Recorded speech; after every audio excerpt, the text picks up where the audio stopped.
내가 유오디아를 권하고 순두개를 권하노니 주 안에서 같은 마음을 품으라.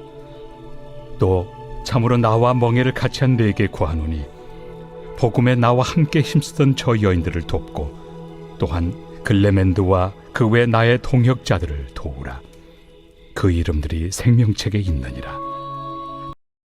공동체 생활을 하다 보면 다툼이 일어날 때가 있죠. 나는 그 당사자는 아닌데 어느 편에 서야 될 때가 있습니다.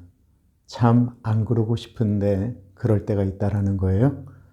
특별히 교회 생활을 할 때 그런 일들이 발생하게 되면 참 마음이 어렵습니다.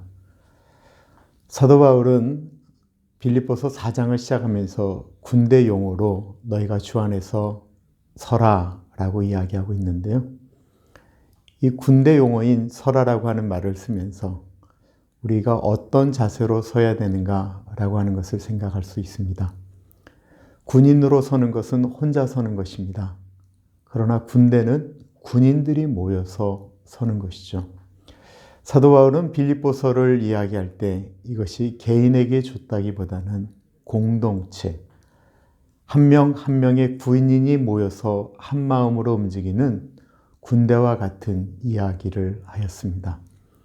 군인들이 한 마음으로 움직일 때 그 군대가 힘을 쓸 수가 있지요. 그래서 사도 바울은 너희가 나를 본받으라라고 이야기할 때 그 앞에 한 단어를 씁니다.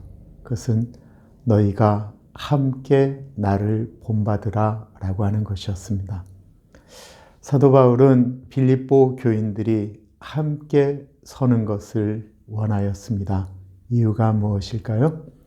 빌립보서를 시작하면서 계속 말씀드린 것, 빌립보 교회는 대외적으로는 참 좋은 교회, 칭찬받는 교회였는데 내부적인 문제가 발생한 것입니다. 그것은 리더 간에 큰 다툼이 있었다라는 거예요. 빌립보 교회는 처음 만들어질 때부터 여자였던 자주장사 루디아의 집에서 시작되었습니다. 그래서 그런지 빌립보 교회는 유난히 여성 파워가 셌습니다. 그 중에 리더였던 유오디아와 순두개라는 두 리더가 심하게 싸움을 했던 것입니다. 그 때문에 교회가 큰 어려움을 겪게 됐어요. 이 소문이 로마 감옥에 있는 바울에게까지 들렸습니다. 이 유오디아와 순두개는 모두 사도 바울과는 참 관계가 좋았던 믿음의 여인들이었거든요. 믿음의 여인들은 싸우지 않을까요? 아니요. 믿음의 여인들끼리도 싸웁니다. 그런데 이 믿음의 여인들의 싸움이 참 회복되기가 어려운 것 같아요. 빌립보서 4장 2절 보겠습니다. 내가 유오디아를 권하고 순두개를 권하노니 주 안에서 같은 마음을 품으라. 이들의 갈등이 얼마나 심했는지 빌립보서 2장은 그 빌립보 교회의 갈등에 대한 이야기를 하는 거예요. 자기 자신을 낮추어 남들을 자기보다 나은 사람으로 여기고 너희 안에 이 마음을 품으라 곧 그리스도 예수의 마음이니 라고 이야기하면서 말씀하셨던 이유는 이런 갈등 때문이었습니다. 그런데 교회 생활 해보신 분들은 아시겠지만 서로 낮게 여기며 용납하고 관용하고 용서해달라고 이야기하면 참 좋은데 그게 쉽지가 않습니다. 더 어려운 건 이게 편을 넣어서 싸우게 된다는 거예요. 빌립보 교회의 어려움은 단순히 두 사람의 싸움이 아닐 정도로 이제 싸움이 커졌다는 것입니다. 그래서 사도 바울이 제3자에게 도움을 청하게 됩니다. 3절을 볼게요. 또 참으로 나와 멍에를 같이 한 네게 구하노니 복음에 나와 함께 힘쓰던 저 여인들을 돕고 또한 클레멘드와 그 외에 나의 동역자들을 도우라. 그 이름들이 생명책에 있느니라. 여기서 참으로 나와 멍에를 같이 한 내게 구한다 라고 할 때 멍에를 같이 한 너는 누구냐라고 해서 여러 가지 이야기들이 나옵니다. 이 빌립보서를 읽는 독자들은 빌립보 교인들이잖아요. 일반적으로는 너에게 이것을 구한다 라고 하면서 도움을 청한 건 빌립보 교인들에게 부탁하는 것입니다. 여러분들은 순두개 편에 유오디아 편에 서지 마시고 그 둘이 연합할 수 있도록 좀 도와주십시오. 나에게 수고하고 헌신하였던 클레멘드와 다른 동역자들에게도 좀 도움을 달라고 부탁하고 있습니다. 2절과 3절에는요, 같이, 함께라고 하는 단어가 3번이나 반복하고 있습니다. 같이 하고 함께 하는 일에 여러분들이 도와달라는 거예요. 왜냐하면 그 두 사람이 화해할 수 있는 것이 두 사람에게 맡겨서는 어렵기 때문에 그렇습니다. 이 싸움은 복음의 문제가 아니고 분명히 감정적인 문제일 거예요. 교회를 하다 보면 감정적으로 상할 수 있습니다. 그런데 우리는 그런 그분들의 과거나 열심을 잘 모를 때는 이런 생각을 하게 됩니다.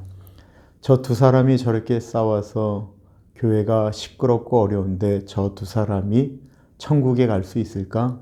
이런 생각을 할 수도 있다는 거예요. 그래서 3절에 정확하게 이야기하고 있습니다. 생명책에 기록된 사람들이다라는 거예요.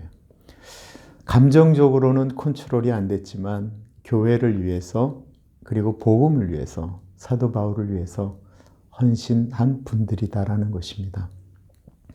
처음에 은혜를 받았을 때는 아마 쉽게 넘어갈 수 있는 일들이었을 텐데요. 이게 리더가 되면 왜 이렇게 어려운지 모르겠어요. 그때 일반적인 분들은 나는 저 사람이랑 친하니까 저 편에 서야지. 뭐 이렇게 휘둘리는 것.